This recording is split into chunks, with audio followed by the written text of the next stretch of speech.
All right, so it's been a minute since we've done an update on the GTR, and I've been working on it a lot lately, starting with restoring the wiper motor here, which I'm really pleased with how this came out.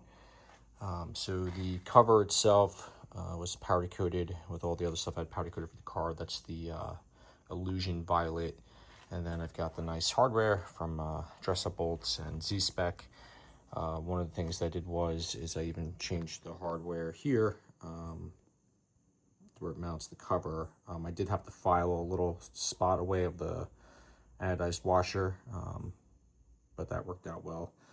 The color doesn't look as good in the garage and the lighting, but outside in the sun it really pops. This had to be drilled out, the connector here. It had like these weird rivet things in it.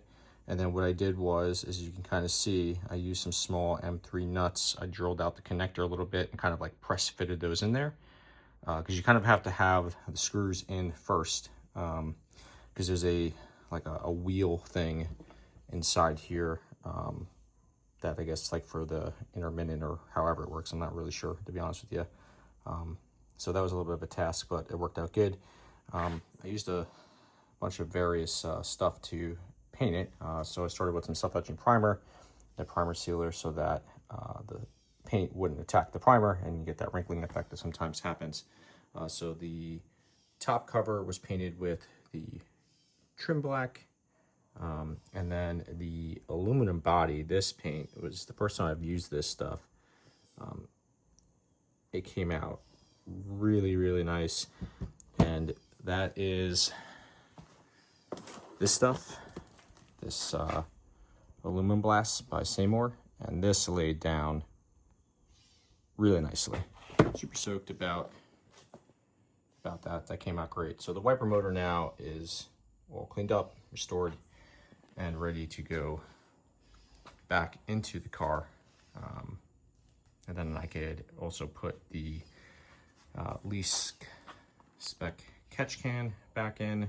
I started to get that mounted. I did a riv nut in the body here for a nice clean install. I started just mocking up some of the other engine bay components just to get an idea. I got to start rerouting the body harness behind the radiator, get that all into place. I got the Frenchie's garage kit, AC system for the car, so I got to get the condenser in the front installed with the fan and all that stuff. And yeah, so we're plugging away. A lot to talk about because it's been a minute since we've discussed the GTR. So the short block, fully built now. The crank, it was a short nose crank, and I was this far along, and it seemed absolutely ridiculous and insane not to solve that issue. So it got a Tomei crank collar. It got CP, Carrillo pistons. We measured the cylinders. The cylinders are actually in very good shape. I'll put up some pictures. They were pretty clean. Hatches were there. But again, when these things are assembled at the factory, they are not assembled with like a torque plate. So needless to say, however many kilometers on this, anything like 60,000 at this point, and the fact that it wasn't torque plated from Nissan meant that the cylinders were not round as they should be. So we bored it 30 over, so it's an 86.5 now, I think. Yeah, 86.5 if I remember correctly. So yeah, all ACL bearings. Everything was, the rings are gapped for like 18 pounds of boost. I don't really plan on running more than that. It's not a race car. I'm not looking to make 600 horsepower with the thing. The car makes 300 horse, I'll be ecstatic, which yes, I know we could do that stock. But again, everything that I'm doing on the car is to ensure that it lasts and doesn't break and it does not have to come back apart again. So short block built, head built, head got the works.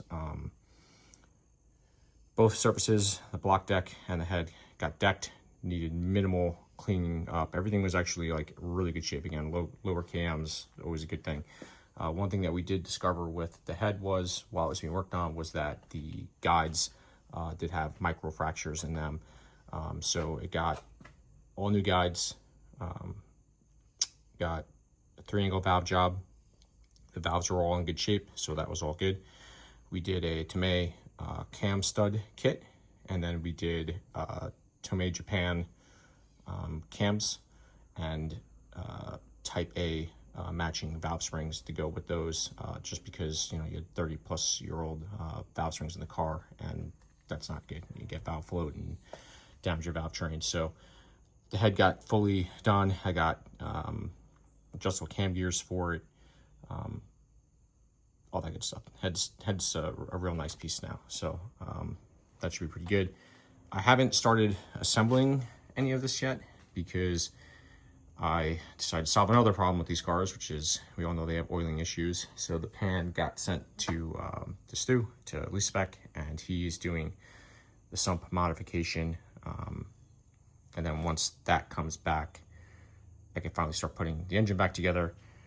The subframe went back in the car, because then what I'm going to do is I'm going to unbolt it again on stands. It'll be exactly where it needs to be to line up. I'm going to drop the engine into the car and then lower the car back down to the subframe, and then the engine will be in, and there won't be any issues then. So yeah, tons of stuff going on. Just figured I'd show you guys a little bit of an update. I got the brakes are on there, and they're all reassembled from powder coating. They look awesome. But yeah, there's tons of work to be done still. I've got parts everywhere for all the things. One of the other things that I just kind of wrapped up this past weekend is we fully rebuilt the throttle bodies. Thanks to GTR Daddy for his videos that he has on YouTube. They are excellent. If you follow that, you could absolutely do this job yourself. I will say it is time consuming. I understand why Remade and these other guys charge what they charge. It is not a quick process. You do have to be careful. You are going to need various punches and tools and things to be able to, you know, press and unpress the bearings. And if you're really doing it, you're probably going to want to send everything to get vapor honed, like I did. So we did that. I had to buy, you know, the throttle coat, which we did that. And now the good thing is you hold these things up to the light and there is no light coming through. I did front and back. I did across the, whatever you want to call the bar that holds the blades. So yeah, I don't want to have any vacuum leaks or any issues. So yeah, we were plugging along. I think I'll kind of wrap this up here, and as I do more things, I'll update you guys some more.